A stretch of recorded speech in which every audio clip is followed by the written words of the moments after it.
अस्सलाम वालेकुम गाइस, क्या हाल है आपके? आई होप आप सब ठीक होंगे। और आज हम इंटरनेशनल रिलेशंस का एक इम्पॉर्टेंट टॉपिक डिस्कस करेंगे। और वो टॉपिक है इंटरनेशनल सोसाइटी थ्योरी, और या दूसरा नाम है इंग्लिश स्कूल, या इसको एवोल्यूशन ऑफ इंटरनेशनल सोसाइटी भी बोलते हैं। कि किस तरीके से जो इंटरनेशनल सोसाइटी है वो ये इवॉल्व हुई, और इसको इसका कॉन्सेप्ट दिया किसने, और इसके क्या फ़ायदे थे, और क्या इसका एंड क्या है।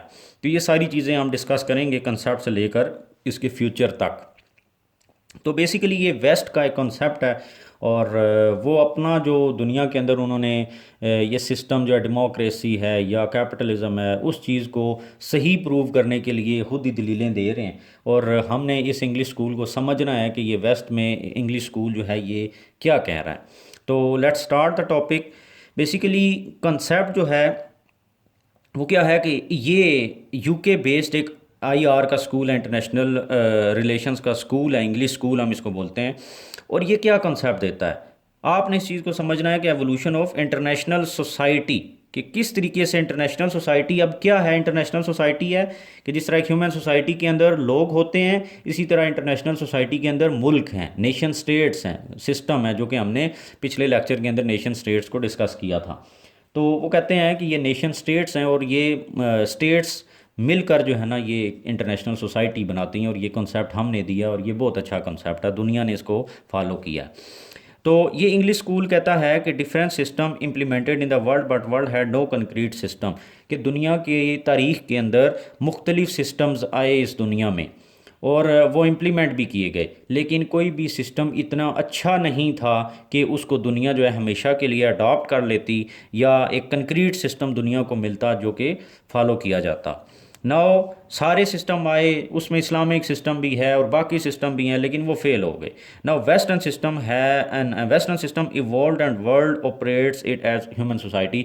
और अब वेस्ट ने एक ऐसा सिस्टम दिया है जो कि दुनिया को ऑपरेट करता है, या दुनिया के अंदर वो राइज है।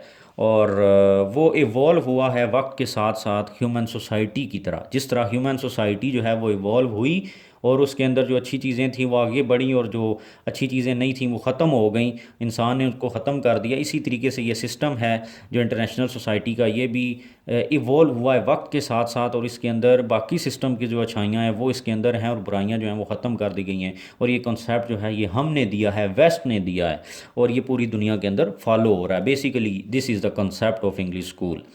अब इसके फीचर्स क्या हैं? फीचर्स ये हैं कि ह्यूमन सोसाइटी जिस तरह की होती है, और उसके अंदर ग्रुप ऑफ इंडिविजुअल्स होते हैं, और फिर वो मतलब human society comprise of group of individuals. एक ह्यूमन सोसाइटी के अंदर बहुत सारे अफराद होते हैं, उनके कुछ कॉमन वैल्यूज़ होती हैं, रूल्स होते हैं, इंटरेस्ट होते हैं, और वो एक दूसरे के साथ जुड़े हुए इसलिए होते हैं क्योंकि उनके अमंग क्योंकि वो अपने कॉमन इंटरेस्ट को अचीव करना चाहते हैं एक दूसरे की मदद से। ठीक है। तो चाहे वो जिस तरह हंटिंग सोसाइटीज़ थी, तो वो एक दूसरे की मदद से शिकार करते थे और फिर अपना फूड सिक्योरिटी करते थे। इसी तरीके से अब आगे हम जा रहे हैं, आगे जा रहे हैं, तो अब मॉडर्न वर्ल्ड के अंदर क्या है कि एक मुल्क रॉ मटेरियल बनाता है और दूसरे को वो देता है, वो आगे फिनिश गुड बना के बाकी दुनिया में बेचता है। तो इस तरीके से जो है वो एक दूसरे के साथ कॉमन इंटरेस्ट हैं ह्यूमन सोसाइटी के अंदर। इसी तरीके से इंटरनेशनल सोसाइटी भी है। वो कहता है international society comprise of group of states. जिस तरह ह्यूमन सोसाइटी के अंदर ग्रुप ऑफ इंडिविजुअल्स थे, अफराद थे, तो यहाँ पर स्टेट्स हैं, बहुत सारी स्टेट्स मिलकर एक इंटरनेशनल सोसाइटी बनाती हैं। उनके अमंग कुछ कॉमन वैल्यूज़ हैं, कुछ कॉमन इंटरेस्ट हैं, कुछ कॉमन रूल्स को वो फॉलो कर रही हैं। और किस लिए कर रही हैं? ताकि वो अपने इंटरेस्ट, जो कॉमन इंटरेस्ट हैं, उनको अचीव कर सकें। अब वो कॉमन वैल्यूज़ क्या हैं जिनको, जो उन सारों के अमंग एक हैं, कि पाकिस्तान और इंडिया के दरमियान कौन सी चीज़ें कॉमन हैं, मतलब सेम हैं, जिनको वो अचीव करना चाहते हैं। जिस तरह की फ्रीडम, इंडिया भी चाहता है फ्रीडम, पाकिस्तान भी चाहता है, बाकी दुनिया के मुल्क जो हैं वो भी यही चाहते हैं। हर एक मुल्क अपनी सॉवरेनिटी को प्रोटेक्ट करना चाहता है, हर एक चाहता है पॉलिटिकल इंडिपेंडेंस हो अपने मुल्क के अंदर। इस तरह इनके अमंग कॉमन वैल्यूज़ हैं। फिर कॉमन इंटरेस्ट, और इंटरनेशनल सोसाइटी के ये जो स्टेट्स हैं ना, ये सारों की ही यही कॉमन वैल्यूज़ हैं। और फिर कॉमन इंटरेस्ट क्या हैं? सिक्योरिटी हो, फ्रीडम हो, जस्टिस हो, वेलफेयर हो, और ये सारी चीज़ें। कॉमन रूल जिनको वो फॉलो कर रहे हैं पूरी दुनिया में, ये इंटरनेशनल सोसाइटी के अंदर सोसाइटी स्टेट्स वो क्या हैं कि नेशन स्टेट सिस्टम है, वो सारे ही एक नेशन के तौर पर और एक स्टेट है उनके पास। और फिर इंटरनेशनल लॉ को सारे फॉलो करते हैं, प्रिंसिपल्स को। कैपिटलिज्म है ये एक इकोनॉमिक प्रिंसिपल है जिसको वो सारे फॉलो कर रहे हैं, जिनके पास पैसा है वो लगाते हैं और जिनके पास स्किल्स हैं वो अपनी स्किल्स के ज़रिए वहाँ पर पैसा कमा रहे हैं। तो इस तरीके से वो कहता है कि जिस तरह ह्यूमन सोसाइटी के अंदर ग्रुप ऑफ इंडिविजुअल्स मिलकर अपने कॉमन इंटरेस्ट को अचीव करते हैं, इसी तरीके से इंटरनेशनल सोसाइटी के अंदर ग्रुप ऑफ स्टेट्स जो हैं वो मिलकर अपने कॉमन इंटरेस्ट को अचीव करती हैं। और ये इंटरनेशनल सोसाइटी का कॉन्सेप्ट हमने दिया है। इसके अंदर जो पॉलिटिकल सिस्टम है, इसके अंदर जो इकोनॉमिक सिस्टम है, इसके अंदर जो सोशल सिस्टम है, ये सारे सिस्टम, इस सारे के अंदर ये जो कंसेप्ट है ये हमारा है। डेमोक्रेसी को हमने प्रमोट किया, कैपिटलिज्म को हमने प्रमोट किया। तो ये कंसेप्ट क्योंकि हमने दिया और दुनिया ने इसको अचीव कर लिया है और ये वक्त के साथ साथ इवॉल्व हुआ है, ये एकदम से नहीं आ गया। तो इसलिए इसके अंदर जो है वो गलतियां कम हैं और सारी की सारी चीज़ें जो हैं वो पॉजिटिव्स हैं। तो क्योंकि ह्यूमन सोसाइटी जिस तरीके से मैंने आपको बताया, एक हंटिंग सोसाइटी से वो आगे फिर उन्होंने जो है वो एग्रीगेरियन सोसाइटी के अंदर आए, वहाँ से आगे इंडस्ट्रियल सोसाइटीज़ आई, उसके बाद आज दुनिया कहाँ पर खड़ी है। तो इस तरीके से ये जो इंटरनेशनल सोसाइटी का एक कंसेप्ट है ये भी हमने दिया है और ये वक्त के साथ इवॉल्व हुआ, इसलिए बहुत ज़्यादा ठीक है, इसके अंदर गलत कुछ भी नहीं है। तो ये बेसिकली उसके फीचर्स थे। आसान सी चीज़ है, मतलब आसान लफ्ज़ों में जो वो कहते हैं हमारा सिस्टम है वो ठीक है, बाकियों का गलत है। आप इस तरीके से इसको याद रखेंगे तो ये भूलेगा नहीं। अच्छा, आगे जो इसके लीडिंग स्कॉलर्स हैं हम उनको देख रहे हैं कि लीडिंग स्कॉलर्स कौन कौन से हैं। Hadlee, bull, George Henle, mark brown, जिन्होंने इसके ऊपर लिखा, काम किया और इसका कंसेप्ट दिया, वो ये कहते हैं। फिर बेनिफिट्स ऑफ इंटरनेशनल, अब ये जो वो कहते हैं इंटरनेशनल सोसाइटी, हमने इसका कंसेप्ट दिया, इसके फ़ायदे क्या थे कि जब सारे की सारी इंटरनेशनल सोसाइटी एक दूसरे से लिंक है, उनके अमंग कॉमन रूल्स को फॉलो कर रहे हैं, कॉमन इंटरेस्ट हैं और ये सारी चीज़ें हैं और कॉमन वैल्यूज़ हैं, तो फिर क्या हुआ कि उनके दरमियान जो यूज़ ऑफ फोर्स था वो कम हो गया। यूज़ ऑफ फोर्स जो है वो कम हो गया, लिमिट ऑफ फोर्स हो गया, जंगें जो थी वो ख़त्म हो गई। पहले देखिए ना हिस्ट्री के अंदर कितनी जंगें होती थी, अब वो कम हो गई हैं। तो ये बात सही है। सेंटिटी ऑफ एग्रीमेंट, अब क्योंकि वो एक दूसरे के साथ लिंक्ड हैं तो उनके दरमियान जो वो एग्रीमेंट्स करते हैं ना, वो फिर उनकी सेंटिटी, उनका तकद्दुस जो है वो बहाल करते हैं कि आपस में हमारे जो बात हुई है वो उसको पूरा किया जाए। जैसे अब IMF से अगर पाकिस्तान पैसे ले ले तो फिर क्योंकि इंटरनेशनल लॉ है या कि जो पैसे लेगा वो वापस करेगा विद इंटरेस्ट, तो अगर पाकिस्तान मुकर जाए तो बाकी सारे फिर पाकिस्तान के साथ अपना कारोबार बंद कर देंगे। इसी तरह बाकी जो चीज़ें हैं वो इस तरीके से, आपका एटॉमिक बॉम्ब है तो इसके बारे में जिन लोगों ने साइन किया हम नहीं बनाएंगे तो वो नहीं बनाएंगे। इस तरीके से वो कहते हैं सेंटिटी ऑफ एग्रीमेंट है।